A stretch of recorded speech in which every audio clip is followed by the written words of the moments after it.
Look at this thing. This is Aaron's HSV Maloo. You're gonna have to turn it off. It's a bit quieter, isn't it? I don't know anything about HSV Maloos. This is a very special thing. You know when you've got a special car in the workshop because people stop and admire it. People talk about it, ask you questions about it, which is quite embarrassing when you know nothing about them. I'm pretty sure it's an Australian car imported to the UK. You'd think I should ask him more questions about this so I can give them to you. But anyway, this isn't a HSV Maloo tutorial history lesson, is it? This is a car audio channel. So this car came in with like pre-fitted stuff, and it just wasn't right. It sounded rubbish, and you know he wanted it sorted. He knew it could sound better. He doesn't want the sort of end game stereo. He just wants what he's got in there to sound good. All right. So a couple of the parts wouldn't really work, so we took them out. We pulled the installation out and we took it back to zero, which is what we always do. If you're ever coming in here to have that done or with pre-existing work, we will always take it out and either put it back in, so we don't need to, you know, you don't need to buy new kit in a lot of cases. A lot of cables are just fine and things like that, but that's what this has had done anyway. It's had Audison APK165P, which is the one up from the entry sort of AP speaker. It's got a better mid bass, slightly better tweeter, things like that, and it's got APX 6x9s in the back, which is an extremely rare sight in this channel, but if we get an excuse, we you know, we like to fit them. 6x9s are a nice high output speaker. That's what they're known for. So they're in there. We've got the Audison AFM 8.14 bit in here. I have to say, I have to think about it because there's so many model numbers. Yeah, the AFM 8.14 bit in here.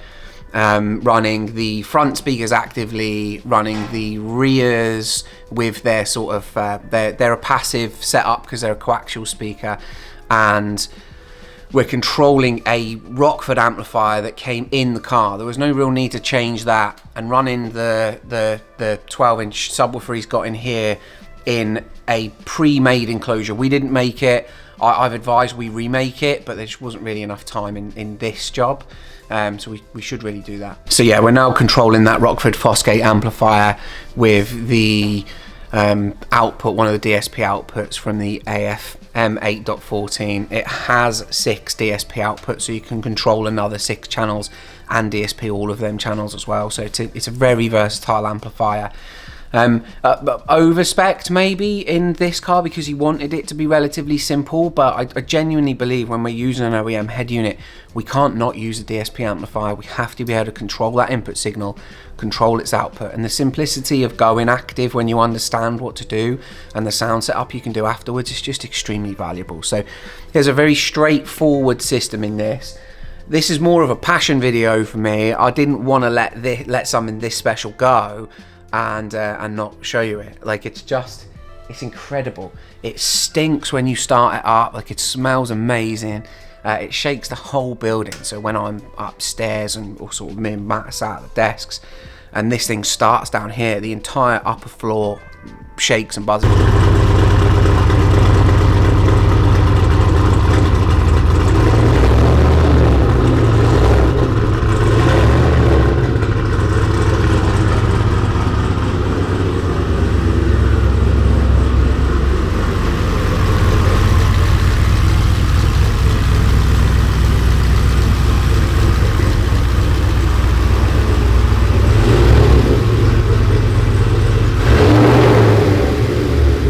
Nothing else we've had in here has done that, and we've had some loud cars, but this is a bit more like thunder. You know, it's insane. I love it.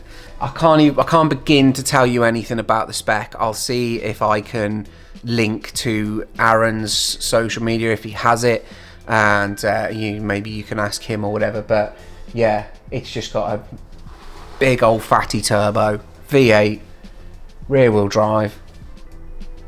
Off it goes. I imagine it's a complete handful to drive.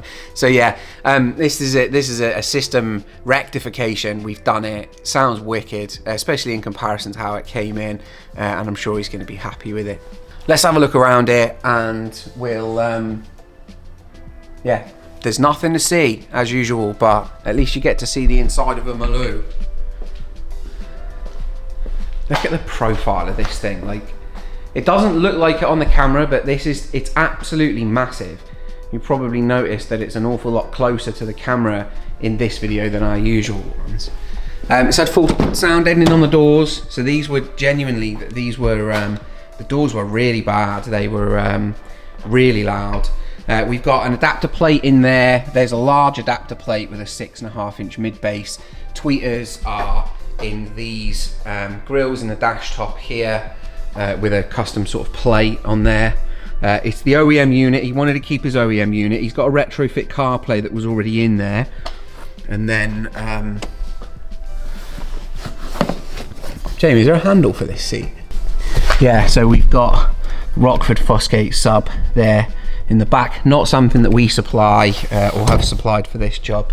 The mono and the amplifier are under the driver's seat. There's actually a lot of space underneath the driver's seats in these cars. There's actually a lot of space considering it's a 2-seat sort of pickup. So this is Aaron's HSV Maloo. That's the end of this video. You take it easy. I hope you've enjoyed it. Like I say, I'll try and put you in touch somehow in the description if you want to find out more about it, if you are a HSV Maloo aficionado, which I am not. Alright, take it easy guys. I'm Carl, this is Studio In Car.